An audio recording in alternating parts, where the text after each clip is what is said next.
Finalmente o remake de Final Fantasy VII ganhou a sua data de lançamento. O primeiro capítulo do jogo, assim esperamos, sai no dia 3 de março de 2020, exclusivamente para o PlayStation 4. Pelo menos inicialmente. A Square Enix diz que o jogo vai ser episódico e que eles vão expandir muito a história do jogo original.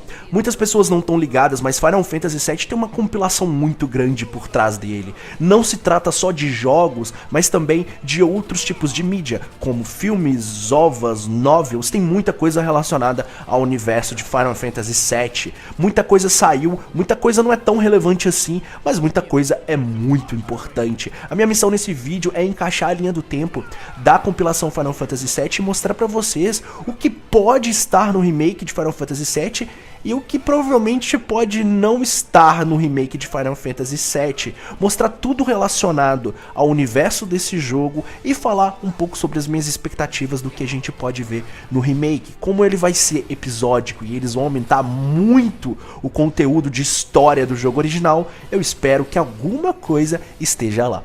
Na verdade, esse vídeo é um remake de um vídeo que eu fiz lá em 2015, quando o Final Fantasy VII Remake foi anunciado. Então eu tô fazendo um remake de um vídeo que já se tratava de um remake. A piada tá pronta. Bom, enfim, vamos deixar de papo furado. Eu sou o Gusta e tá começando mais um vídeo aqui no meu canal.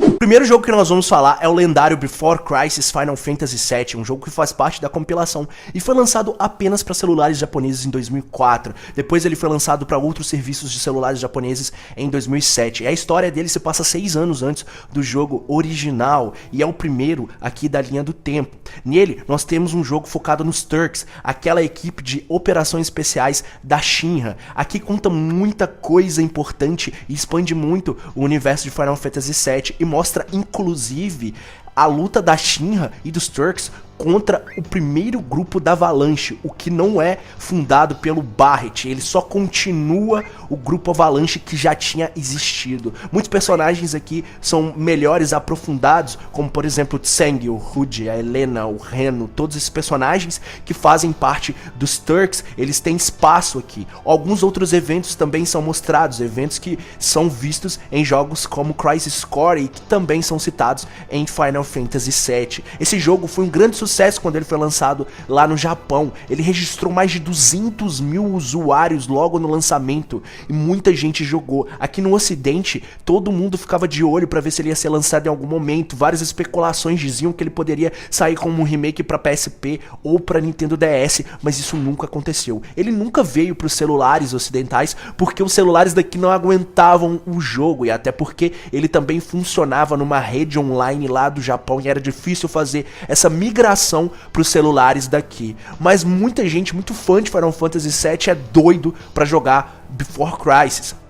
Infelizmente esse jogo também não é possível ser emulado, muita gente tentou, mas não conseguiu. O máximo que você consegue achar na internet são alguns vídeos traduzidos para o inglês feito por alguns fãs. É um jogo de RPG tradicional que tinha bastante conteúdo, inclusive tinha modo multiplayer. Uma coisa interessante para se dizer de Before Crisis é que o projeto foi todo feito pelo Hajime Tabata. O Hajime Tabata, que foi diretor de Type Zero Final Fantasy e Final Fantasy XV e que hoje em dia já não tá dentro da companhia. Então a gente pega o Tabata, vê que ele tem um histórico dentro da franquia e que ele trabalhou num jogo que é muito querido pelos fãs, pelo menos no Japão. Aqui a gente só viu navios. Eu espero muito que Before Crisis entre dentro de Final Fantasy VII de alguma forma e que a gente possa ver e ter acesso a parte daquele conteúdo, porque ele realmente tem muita coisa interessante para se mostrar. 5 anos antes de Final Fantasy VII, o próximo que vai entrar na nossa linha do tempo é o Crisis Core Final Fantasy VII, lançado em 2007 para PSP. Se trata de um jogo de action RPG exclusivo do portátil da Sony. Aqui a história é focada no Zack Fair, um personagem muito importante para toda a história de Final Fantasy VII, mas que mal aparece no jogo original. O Crisis Core é um jogo justamente para isso, para dar mais profundidade a esse personagem que é muito importante e contar a jornada dele. Os eventos do Crisis Core se iniciam um ano depois do Before Crisis, então por isso ele entra depois do Before Crisis aqui na cronologia. Só porque muitos eventos do Before Crisis acontecem em paralelo com o Crisis Core, mas ele começa a sua história antes desse jogo. E aqui nós temos um foco muito maior na aventura e na jornada do Zack Fair. Eu queria falar muito sobre esse personagem, mas falar sobre ele, eu vou acabar dando spoiler de Final Fantasy VII de muita coisa importante. Mas a missão desse jogo é justamente isso, dar uma profundidade muito maior para esse personagem e explicar melhor a relação que ele tem com o enredo de Final Fantasy VII e com o protagonista, que é o Cloud. Ele é um jogo muito divertido, ele tem alguns probleminhas, mas é um jogo muito bonito, um dos mais bonitos do PSP e vale muito a pena jogar. É um dos preferidos dos fãs e de quase todos os spin-offs de Final Fantasy VII, ele é um dos mais citados quase sempre, e isso é muito legal. Eu gosto muito desse jogo e eu gostaria de ver conteúdo dele. Acho muito difícil porque é um jogo muito grande. A minha ideia pra Final Fantasy VII, pra esse remake, pra essa compilação episódica, é que o Final Fantasy VII fosse um capítulo, o Before Crisis fosse um capítulo e o Crisis Core fosse um capítulo. Mas eu acho que isso não vai acontecer. De toda forma, eu espero que eles aprofundem mais o Zack Fair no remake, porque é um personagem muito importante, como eu disse, e todo mundo merece ver o quão brilhante esse personagem é. O terceiro da linha do tempo é o Final Fantasy VII, lançado em 1997 para o PlayStation 1, o RPG que deu origem a toda essa compilação e o jogo que foi um dos grandes percussores do JRPG aqui no ocidente, pelo menos naquela geração, e também o Final Fantasy mais famoso de todos, o jogo que trouxe a fama para a franquia, embora ela já estava sendo muito bem estabelecida com alguns jogos anteriores, como o Final Fantasy VI, o Final Fantasy V e o Final Fantasy IV, que também fizeram muito sucesso, mas foi através do Final Fantasy VII que a franquia ficou famosa mundialmente e virou esse grande hit daquela geração de 32 bits do PlayStation, um dos jogos mais importantes de todos os tempos. Foi confirmado na conferência da Square Enix que o Final Fantasy VII vai ser uma mistura de turn-based com action RPG. Ele ainda vai ter a barra de ATB, Active Time Battle, que tem no jogo original. Então, mesmo que ele seja um RPG de ação, quando você terminar o turno, quando a barra de estamina acabar com o personagem, a ação vai passar para outro personagem, e isso sucessivamente. Então ele é mais ou menos como um RPG de turno, só que com um gameplay muito mais dinâmico, lembrando muito, pelo menos na minha concepção, o Final Fantasy XII.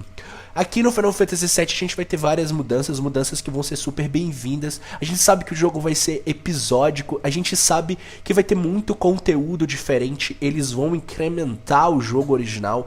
Então, até determinada parte a gente vai ter um capítulo, até determinada parte a gente vai ter um outro capítulo, e até determinada parte a gente vai ter outro, mas a gente não sabe ainda o quanto de conteúdo a mais a gente vai ter ali dentro. E eu imagino que seja relacionado aos jogos que eu citei anteriormente aqui, o Crisis Core e o Before Crisis. Agora é esperar dia 3 de março para ver realmente o que eles vão colocar e o que vai mudar de fato em relação ao jogo original.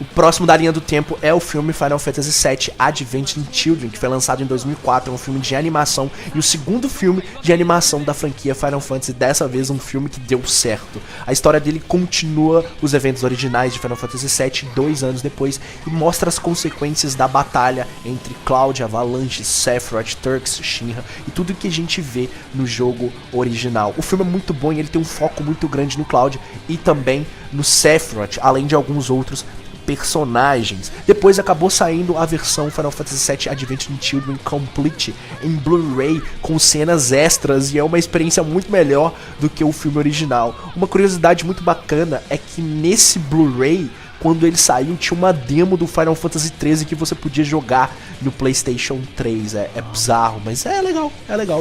Eu cheguei a jogar naquela época e foi muito bacana. Não tem muito o que se falar sobre esse filme. Eu acho que não vai ter nada relacionado a ele dentro do remake. Talvez ele possa vir num pacote de versão de colecionador como um extra, mas eu acho que eles não vão colocar o enredo do filme no jogo, eu acho que isso é inviável, mas eu acho que ele vai estar ali de alguma forma como um extra pra quem comprar uma versão de colecionador ou alguma coisa assim, porque também seria muito bizarro eles animarem um jogo do filme e colocar os trechos do filme pra você jogar. Eu acho que não tem necessidade nenhuma, mas ele é muito importante pra franquia. 3 anos após os eventos de Final Fantasy VII e 1 ano depois dos eventos de Advent Children, a gente tem Digi of Cerberus Final Fantasy VII, o primeiro grande spin-off muito diferente da série, porque se tratava de um RPG de ação mais focado em tiro, e o protagonista era o Vincent Valentine, um personagem de Final Fantasy VII. Aqui na história nós temos o Vincent que acaba virando alvo de uma organização misteriosa que quer acabar com o planeta, enfraquecendo uma criatura chamada Ômega. O foco fica em cima da história do Vincent e da resolução dela, pois a gente vê muito pouco do personagem no jogo original. E Digi of Cerberus serve justamente para aprofundar a história do personagem. É um jogo que foi desenvolvido pela Square Enix em parceria com a Monolith Soft. Para quem não conhece, a Monolith Soft hoje é responsável por desenvolver Xenoblade Chronicles, um jogo que acabou ficando exclusivo da Nintendo, mas a Monolith trabalhou em outros jogos, como por exemplo a série Xenogears, que é uma IP da Square Enix, e também Xenosaga, que fez parte ali da Namco e foi um dos grandes RPGs de PlayStation 2 na metade dos anos 2000. Ali naquele momento os jogos tinham acabado de sair pro PlayStation 2. O Digi of Cerberus é um jogo que também é muito querido pelos fãs, mas quando ele chegou aqui no ocidente, ele foi recebido de forma mista pela mídia. Eu particularmente gosto do jogo, apesar dele ser bem diferente, eu acho bem divertido e eu acho que a história do jogo é muito boa. Ele teve envolvimento de vários desenvolvedores que trabalharam na série e que também trabalharam em Final Fantasy VII, como por exemplo Tetsuya Nomura e o Yoshinori Kitase. O jogo vendeu muito bem, vendeu mais de 1,5 milhão de cópias, e que naquela época é muito, principalmente se tratando de um spin-off de Final Fantasy VII e também de um jogo muito diferente do que os fãs estavam acostumados. Na verdade, ele era para ser um jogo completamente de ação, que tinha Devil May Cry como grande influência, mas aí o Yoshinori Kitase resolveu colocar vários elementos de RPG no jogo, justamente para deixar ele mais familiar para os fãs tradicionais da série. Cerberus, na verdade, tem uma continuação, um jogo que foi lançado para celular e se chama Digi of Cerberus Final Fantasy VII Lost Episode. Esse jogo também nunca viu a luz do dia aqui no ocidente.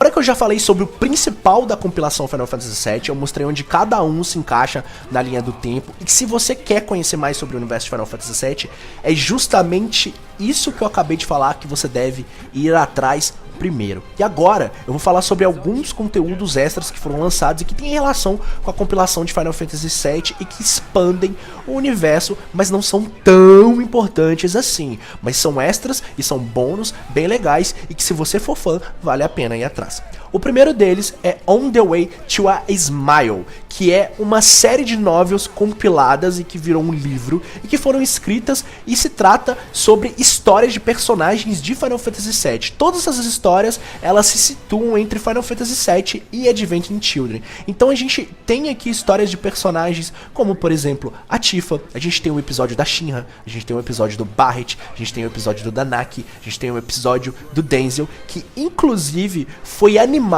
e ele tá dentro do Final Fantasy VII Complete como um extra. Então o episódio do Denzel você pode assistir no Blu-ray do Final Fantasy VII Complete. Vale bastante a pena. Tem outro OVA que foi lançado no ano de 2007, que é o Final Fantasy VII The Last Order. Ele mostra todos os eventos de Nibelheim, uma passagem de Final Fantasy VII muito importante, que mostra alguns acontecimentos, principalmente se tratando da loucura do Sephiroth. Foi quando ele começou a ficar maluco, doidão da cabeça.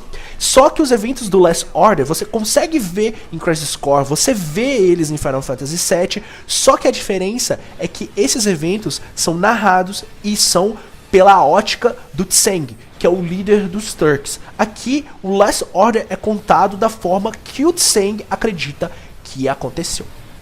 Existe outra novel que se chama Hoshi Omeguro Otome, e essa novel ela é focada na Aerith. Eu não vou falar o que acontece e por quê, porque seria um grande spoiler. Muita gente sabe o que acontece com a personagem no jogo, muita gente não jogou, não sabe o destino dela, não sabe a importância da personagem dentro de Final Fantasy VII. E essa novel conta justamente o que acontece com ela depois do jogo. Ela é meio difícil de achar, mas se você procurar na internet, você consegue achar traduzido em inglês e vale a pena ler sim.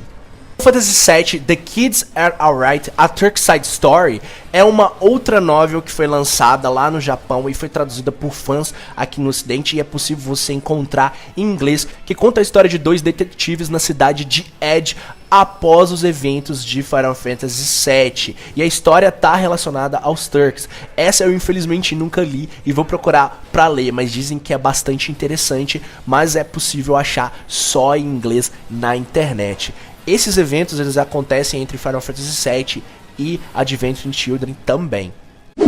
Bom, meus queridos, é tudo que eu tinha pra falar sobre a compilação de Final Fantasy VII. Falei sobre os jogos, falei sobre outras mídias como, por exemplo, novels, ovas, falei sobre muita coisa aqui, encaixei os jogos e o Advent Children na linha do tempo e eu espero que tenha ficado muito bem explicado pra vocês que têm curiosidade de conhecer tudo relacionado a Final Fantasy VII, a essa compilação. Existem outras coisas, outros joguinhos mais bobos como Final Fantasy VII de bike, mas são jogos que não agregam história e não agregam tanto pro universo assim, são só alguns extras que foram lançados relacionados a Final Fantasy VII como extras, como bônus mesmo, e que eu acho que não vale a pena citar aqui.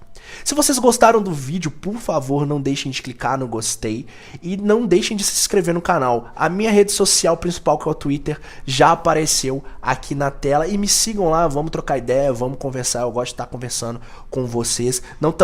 Também não se esqueçam de comentar aqui no vídeo, que é muito importante, eu também sempre tô respondendo. E não se esqueça de conhecer os meus outros projetos, como o Splitcast e a Torre de Controle. Você consegue encontrar o Splitcast no iTunes, no Spotify, segue a gente lá. A Torre de Controle também posta sempre os episódios do Splitcast quando eles saem, geralmente às quartas-feiras. Os links estão aqui na descrição. A minha missão nesse vídeo era justamente melhorar o vídeo que eu fiz em 2015, agregando e colocando muito mais informação aqui neles. Então, se você valoriza esse tipo de conteúdo, não deixe de apoiar o canal, é muito importante. Eu vou ficando por aqui, até o próximo vídeo. Valeu, falou e é nóis.